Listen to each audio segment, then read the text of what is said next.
સાવલી તાલુકા અંતરિયાળ બગાના મુવાડા ગામ પ્રાથમિક જન સુવિધાથી વંચિત.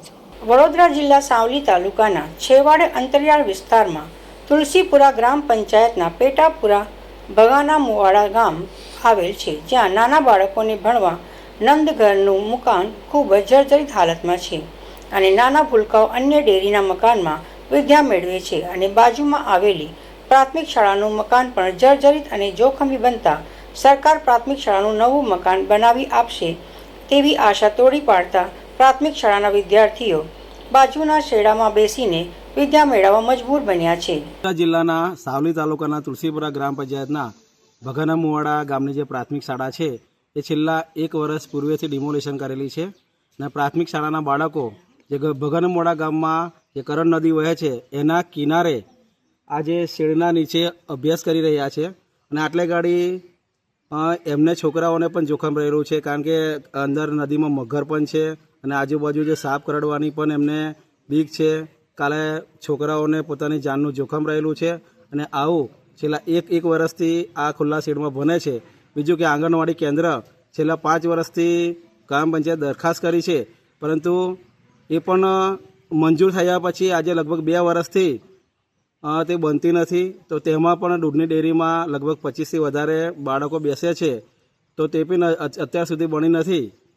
અને આ તમામ પ્રાથમિક શાળા અને આંગણવાડી કેન્દ્ર એ બંને છેલ્લા ઘણા વર્ષોથી બાળકો એની રાહ જુએ છે.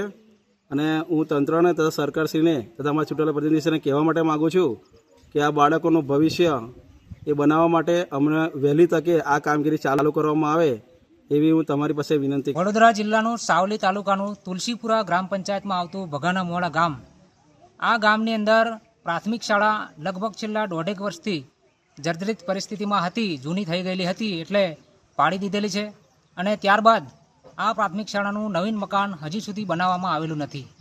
એટલે અત્યારે આ જે બાળકો છે પ્રાથમિક શાળાના, એ બાળકો એક હનુમાનજીનું મંદિર છે, કરટ નદીના કિનારે આવેલું છે. એ નદીના કિનારે આવેલા મંદિરના પતરાના શેડ નીચે અભ્યાસ કરવા માટે મજબૂર બન્યા છે. હવે આ બાળકોને આ ખુલ્લી જગ્યામાં અભ્યાસ કરવો કેટલો બધો મુશ્કેલીનું કામ છે, કારણ કે આ જગ્યા નદીના કિનારે છે. નદીની અંદર અનેકવાર મગરો નીકળ્યા છે અને આ ખુલ્લી જગ્યામાં સાપ જેવા ઝેરી જનાવરો પણ નીકળે છે. ત્યારે આવી પરિસ્થિતિની અંદર આ બાળકોને કોઈ નુકસાન થાય તો એ જવાબદાર કોણ? અને એના માટે અમે તાલુકા કક્ષાએ તાલુકા પ્રાથમિક શિક્ષણ અધિકારીને 19/5/2026ના રોજ મેં પોતે એક જાગૃત નાગરિક તરીકે, એક વકીલ તરીકે મેં પોતે લેખિતમાં અને મૌખિકમાં પણ રજૂઆતો કરેલી છે. ત્યારબાદ મેં જિલ્લા કક્ષાએ કલેક્ટર સુધી અને રાજ્ય કક્ષા સુધી અમે રજૂઆતો કરેલી છે, પરંતુ છતાંય આજ દિન સુધી આ પ્રાથમિક શાળાનું નવીન મકાન બનાવવામાં આવતું નથી.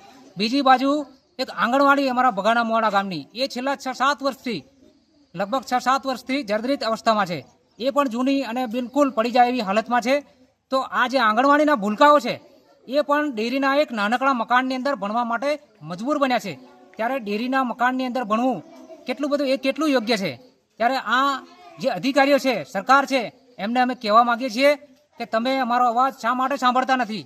તમને એવી રીતે શું મજબૂરી થઈ ગઈ છે કે જે અમારા બાળકો અને અમારા ગામવાસીઓને માટે આટલી મુશ્કેલીઓનો સામનો કરવો પડે છે? છતાં આટલી રજૂઆતો કરી છે છતાં પણ અમારા ગામની પ્રાથમિક શાળા અને આંગણવાડી બનતી નથી.